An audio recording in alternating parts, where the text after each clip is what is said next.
The king says, bring me young men who look good, vulnerable, young men who have not experienced and experimented with what the world can offer. Bring them over here. Number one, they have to be without blemish.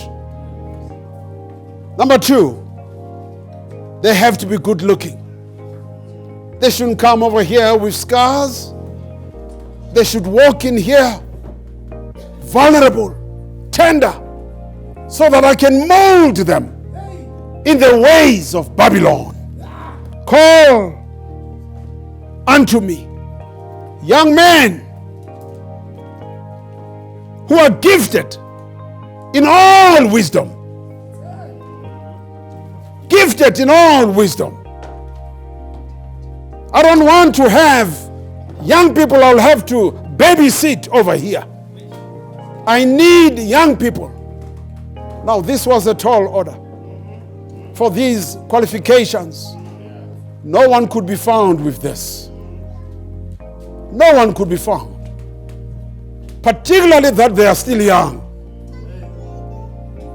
If they were young, how could they be gifted in all wisdom? But the king says you've got to go out of all the exiles that are here. Sift them. Don't just take anybody. They have to be gifted in all wisdom. Bring unto me young men who are possessing in knowledge. They must possess knowledge. Latent, inherent, innate, intrinsic, indigenous knowledge. Bring them over here. Untested knowledge, raw, organic knowledge. Bring them over here. Bring young men who are quick to understand. I don't have to repeat something to them twice. Quick to understand. They must hear me once and hear me well. Bring young men who are quick to understand. Bring unto me young men who have ability to serve in the king's palace. They must have the right posture. They must walk upright. They cannot walk looking down at their shoes. They should straighten up and walk, for they will serve in the king's palace. They mustn't be apologetic. They must walk with purpose. When they are called, they must respond. They must be quick to understand. They must possess knowledge. They must be gifted in wisdom. Amen. They must be good looking. Amen. They must be blameless. Amen. Send them over here. Yes. Don't just bring anybody. Bring young men who can be taught the language and the literature of the Chaldeans. Now, who are the Chaldeans? Why is it important for these young men to know the language? Not just the language, which is verbal articulation, but also literary skills. How to write,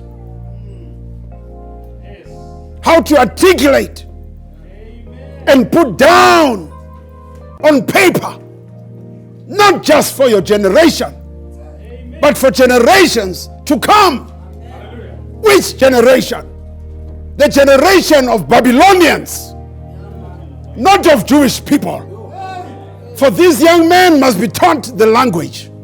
You see, they're from Jerusalem. These are Hebrew boys. But when they are over here, they must speak the Chaldean language. Now, that was the most difficult language. That was a very complex language. The Chaldeans were intellectuals. These were the guys that could read the stars. They could interpret the stars. They spoke an above average language. You had to be schooled in the language to appreciate what they're talking about. Otherwise, they will be talking in their little corner of Chaldean intellectuals and they would lose you. You'd get lost in the detail. Bring young people who can be taught the language, but who can also teach the language that they've been taught. They must also be taught how to write so that they go and teach others how to write. This was social engineering of the best kind. Nebuchadnezzar had in mind